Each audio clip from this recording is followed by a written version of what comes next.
Hey guys, what's going on? Today is a beautiful day. It's Saturday, it's raining outside, so I got to snuggle under a blanket with a pot of tea and finish the book that I was reading, and it was absolutely glorious.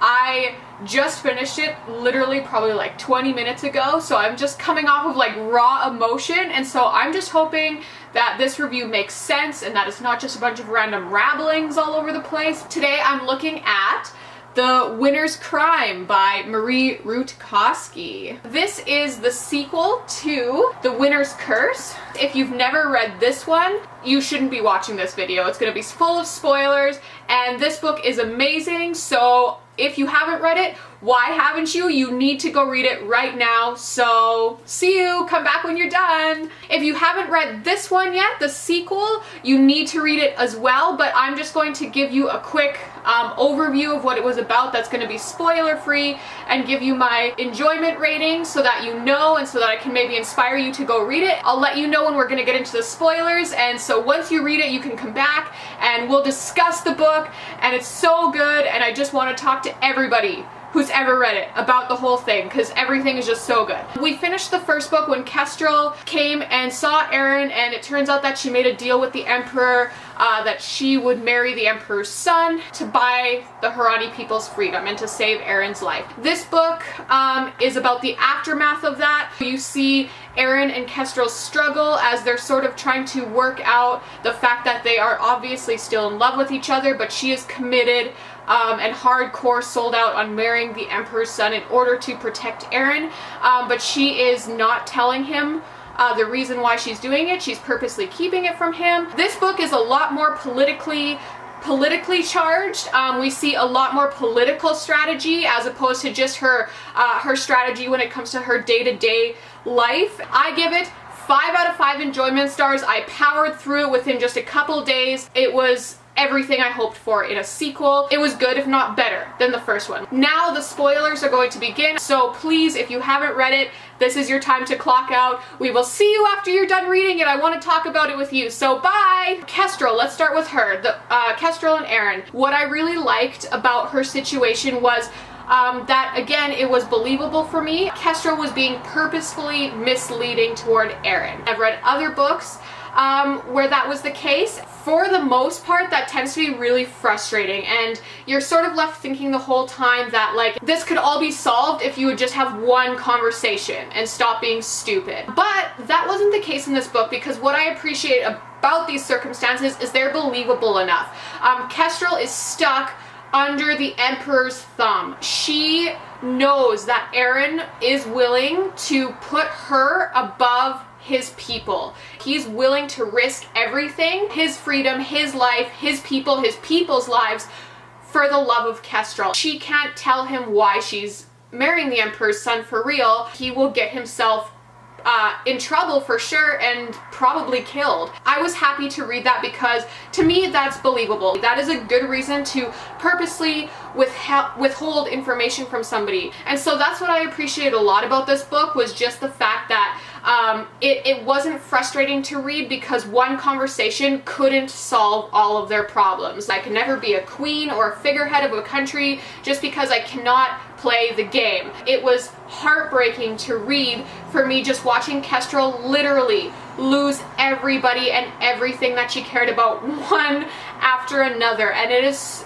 a tough read. This book for me was almost like on the same playing field as Insurgent. I felt heavy for weeks after reading it because it was just, you're watching the characters that you know and love just sort of go downhill and lose everything emotionally, relationally, physically, and that's what this book was. I love reading material that sparks heavy emotions in me, so when I say that it was hard to read, that's not a bad thing for me. That's actually a very good thing. The scene where it just became apparent, where all of a sudden I was like so aware of how heavy I was feeling, was where Aaron was in Dakra, and he saw that woman holding the empty baby blanket. He basically said, like, he wished he could make Kestrel pay for what she did. I don't know what it was about that line. It just The fact that Aaron was so bitter, like in order to want to extract revenge on somebody, you have to be bitter, like, and hate them. Like, you can't just be angry with them,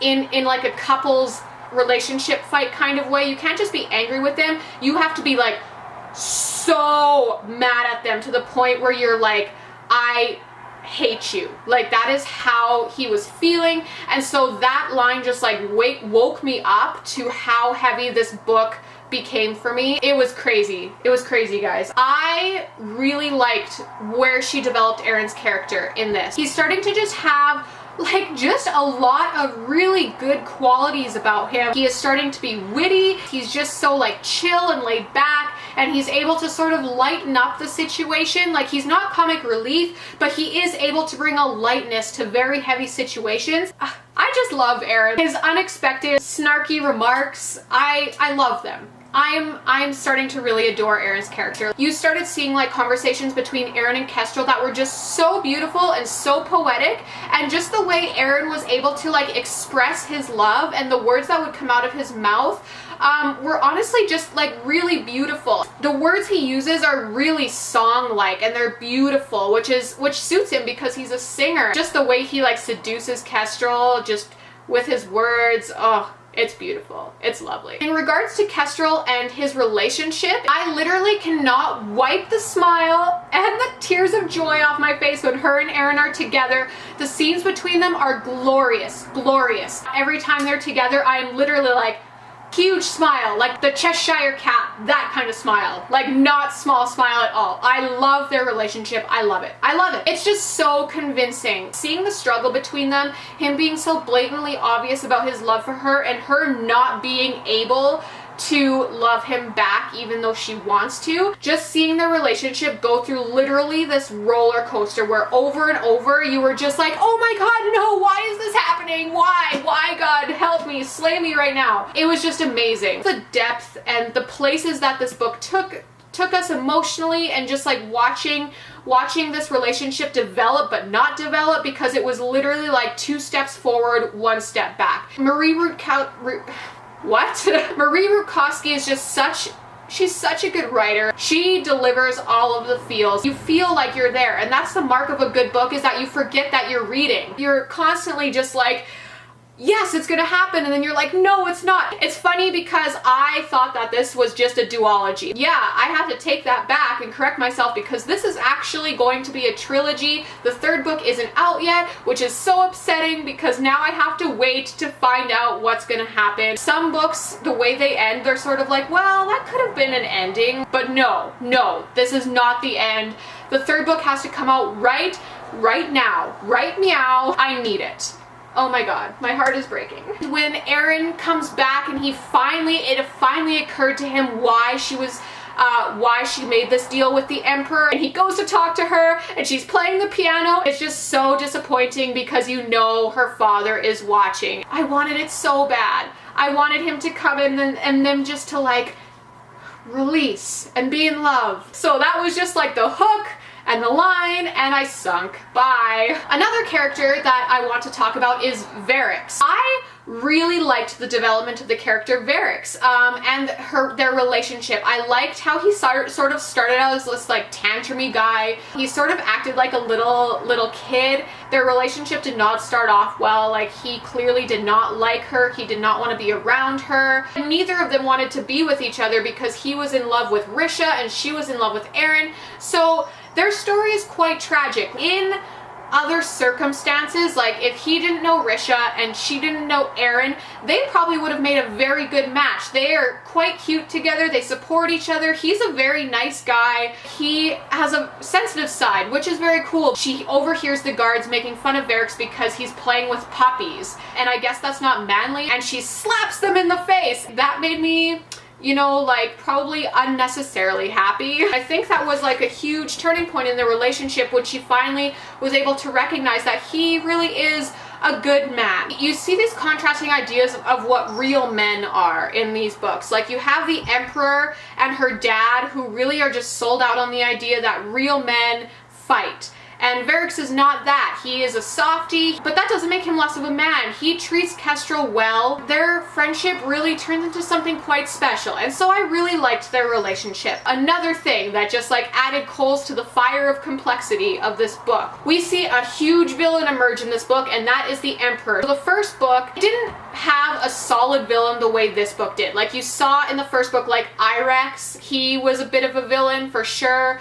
And you saw Cheat, but I would say both of those characters are different in the fact that they almost had reasons for what they did, and they just let their character flaws get in their way. Whereas with the Emperor, he is just a power-hungry, snide, malicious, manipulative, old bastard. Like, he is a disgusting human being. I don't think the Emperor has any redeeming qualities at all. When he's being nice, he's doing it to manipulate somebody. Like, he's never a nice man. He's not a good father to his son. All the Emperor cares about is expanding his territory. Like, that's all. He doesn't care what it takes to do it. I think his character is necessary though. Like, as much as you hate him, you just want to punch this guy in the face. I'm tempted to just like really go to that rebellious side and be like, Kestrel, just like leave, like do something about him, just tell him off. But his character is necessary because he is so malicious and he is so heartless. Anybody who does anything against him like pretty much dies. He goes over the top with payback. That's why his character, like the maliciousness of his character is necessary, because it gives that realistic quality to the fact that Kestrel can't get out of her situation. She's stuck in a corner. She can't talk her way out. She can't run away. She can't, like, there's nothing she can do. Her strategic mind really grows in this because of the Emperor. Like, she met her match in him. Like, he's playing the Game of Thrones, okay? Like, he is like a Lannister at heart. Interestingly, frustrating character. A couple more characters that I sort of just want to address real quick is, one is her father. So in the first video, like, I talked about how he's not a villain. He is a good dad, like he just cares about her. However, I think I might have to take that back a little bit in this book. We see his character develop into a place that is not cool at all. Kestrel was left wondering, like, her whole life, if it came down to it, would her father choose her or the Empire? And in this book, we find out what choice he makes. He chooses the Empire. I was sad to see that, not in a critique way, but I legitimately liked him as a character before, and I think that I have to withdraw that. It's hard to justify what he did at all. It's hard to say that, oh, like, he's still a good father, he clearly still cares about Kestrel, because I don't think I believe that anymore. However, I have to give it a little bit, because Marie Rutkoski was definitely very purposeful in her scenes in this. He comes and he listens to her play piano. Scenes like that, I know they were purposeful because we can look on those scenes and we won't be able to say that he's just a bad father who doesn't care about Kestrel. He's just a little bit messed in the head. He's not a villain, he's not a hero, he's not a nice guy, he's not a bad guy. He is somewhere in the middle, even though I'm really mad at her dad. Like, and you're left just furious with him and just disgusted at what he did. However, I still am not able to say that he is a villain, because Marie, I think, purposefully set up the scenes prior to the huge ending scene that showed that he does love Kestrel. He does care for her. He's just very misplaced and misguided in his way of showing it. And his priorities are very much out of order. Family and then the military, I would think that would be better. I think that would solve a few issues that we're having. Let's move on from characters that stood out to me and talk about just like plot points that stood out and like just themes and symbols. I think the very first thing that I enjoyed was the story of Jadis. I didn't like it because of what the story meant. Like, that was good too. Like, I always love symbolism, but I just loved it for the simpleness of the fact that it's a story within a story. I love these stories. I love the use of them. I love the use of the symbolism in them. I just love them. They're beautiful. And so I really appreciate that, because they add reality to the cultures. It's not the author just telling us like, oh yeah, we had bedtime stories. It's her actually delivering the bedtime stories to us on a silver platter, and I love that. I really appreciated Marie Rutkoski's use of symbols to back up subtle things that were happening in the story as well as the major themes. One example of a subtle symbol using to back up just a minor part is on page 63, Kestrel running to a room because she thought Aaron was going to be there, and she ran so fast that she didn't even bother to put her shoes on. And so the quote is, she had anger at Aaron at the way he was committing political suicide by not showing up, and then she says anger at herself, at her own bare feet, and how they were proof, pure, naked, cold proof of her hope, her very need to see someone that she was supposed to forget. Her bare feet were just such a direct symbol of the fact that she was hoping against hope for something that she shouldn't be hoping for. And so Marie Rutkoski used that quite a few times, and that is something that I really liked about her writing in this book, is just her use of subtle symbols to support subtle ideas or subtle moments. But she also used bigger symbols, which of course, like anybody who knows my reading style, I love symbolism so much. A couple examples of those symbols are, we have the moths, which sort of represent like the idea that Kestrel needs to blend in. But in the end, they were the secret message. The cloth doll that Kestrel saw that girl in the market holding became a symbol of just how Kestrel is now just a toy. Like, and she feels like a toy. The Emperor sees her as a toy. She's not a human with emotions. She's just a game piece. She's really being used, and she is now the toy. Whereas before, she was the player. The crushing of Jess's necklace, and this was a huge one because it was so clear what it represented, and this goes into like another thing that is just so heavy, is Jess's relationship with Kestrel in this book is crushed. So it's not just that the necklace gets crushed, but it's also how it gets crushed. So it's like, oh, it's just like, that is a complex symbol. Not just the object itself, but the circumstances surrounding the object are what makes it so symbolic. And so, her use of symbols is just so good, like so amazing. Her relationship with Jess is so tragic in this book, and it's the same with her relationship with Ronan. Like some of the saddest scenes were the ones between her and Jess, or her and Ronan. It's so heartbreaking because they don't understand that she really is loyal to them. Like, she's made hard choices to protect them. And so that is what is so tragic about this. And her dad's story comes into play here too, because nobody gets it. Nobody gets that she is making these hard choices where she is putting the guy she loves second to stay loyal to her family and friends, and they are nothing but infuriated with her. The moment Jess sees that Kestrel's necklace is not only broken, but she knows why it's broken, like that is just the symbol of their ended friendship. One more symbol that really stood out to me in this book is the earring that Aaron gave to the what does she call it? The bet keeper. That was a very powerful symbol because this is where Aaron is actually doing the exact opposite of Kestrel. He's giving up his family in order to pursue her. Another big character development symbol for me, and so I highly appreciate the use of symbols in these books from Marie Rutkoski. I just think that her writing like even stepped it up a notch in this one. Like the book in the first one was so good, but you see just a more of a poetic fluidity in this book come out, and just like her use of symbols is so much stronger. And so I would say, like, even though both books are really good for me, I would say that this book just had like a certain extra something when it comes to the writing. It's impossible to imagine how this is possibly going to come to an end. I don't even have a guess at how this is going to play out in book 3 because everybody's just so bitter. I can't see Aaron being in the picture as well as everybody else. So I'm so excited for the third book to come out, whenever that is. I don't know, like, is Kestrel gonna like leave everyone behind? Like, they've already sort of ditched her. Like, she really has nothing else left to lose, I guess.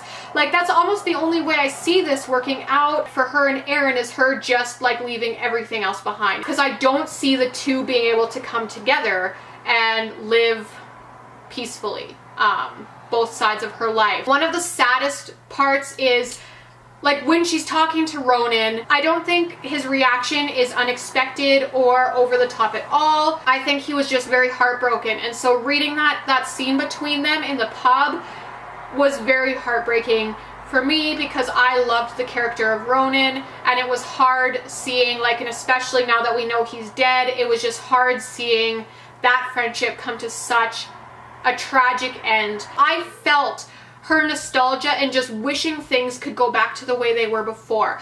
And that was a very real emotion to me, was that just nostalgia, just wishing, like, why does it all have to come to this? Can't we all just be friends again? That was very real for me. A couple scenes that stood out to me in the opposite way though, and these are my only critiques for the book. When Erin goes to the bet holders and she like comes onto him, that was a little iffy for me. I know she was trying to write it like suspenseful, like, oh my god, is he gonna like cheat on Kestrel? Like, is he gonna do it?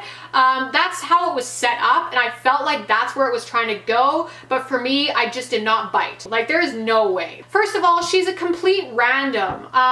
Maybe I would have believed it a little bit more if this was somebody that Erin knew and was involved with in other parts of the book, but there was no setup for this. She was a completely random human being who had nothing to do with anything. That was one flaw in the book for me, was it just like, I thought that was a little bit unnecessary. Like, if we were trying to set that up as like potential turmoil, like, I just wasn't sure. I'm not sure what the point of that was. I really like was into the part where they were both like walking on the pier in opposite directions and then they passed each other and didn't recognize each other. I was so into that moment until Erin, he was sort of remembering certain aspects about what she looked like she was holding a dagger, but the hilt was covered in cloth as if it needed to be hidden. He was thinking that she would, like, this maid was wearing Valorian boots, and he's like, why would she be wearing part of ceremonial garb for a Valorian duel?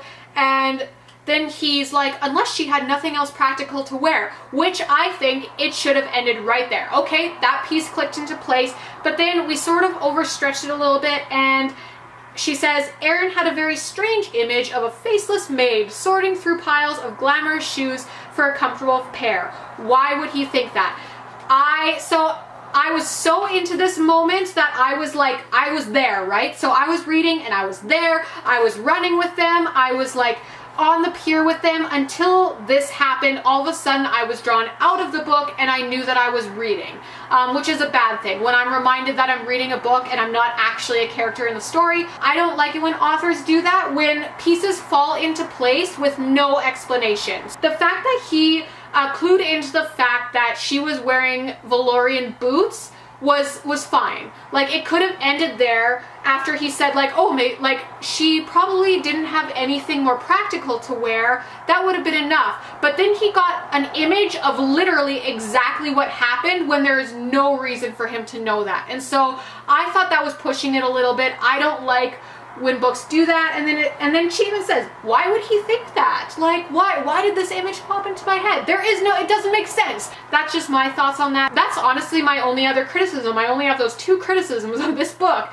Otherwise, I liked the writing. Everything was great. A couple themes that I really liked in this book: the idea that there is dishonor in accepting someone else's opinion of honor without asking questions. I think that is brilliant, and I honestly think that's the way everyone should live their life. I think that everybody should question everything they believe and really seek out the answers. Like, why do I believe this way? Am I just like swallowing somebody told me, or like, is there a reason in my life that has made me believe this way? Like, there needs to be a reason for everything you believe, as opposed to just like being told to believe that way. I really appreciate the playing around with this theme and this idea. Like, where does honor lie? What is honor? That is an amazing thing to write about and to toy with. What is the right answer if there is no right answer? This book is where the winner's curse theme starts to really come out. She is experiencing the curse part of it. So she won in one aspect because she has every material thing that her heart could ever desire, but she has lost in every other aspect of her life. She has lost every friend that has ever been close to her. She has lost her father. She has lost the man that she loves. She has lost the respect of her people and of her country.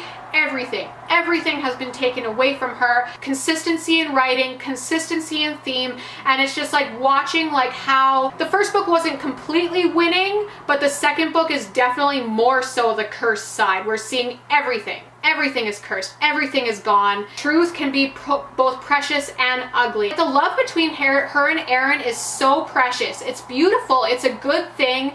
She woke up to the fact through him that slavery is wrong, but it also was the destroyer of everything else in her life. So it was also a very ugly thing. And so, gosh, the themes in this book and the complexities, it's amazing. The writing is amazing, guys. So I'm just gonna get to my rating. The themes, the characters, the plot, everything is perfect. It's perfect, everyone. It's so perfect.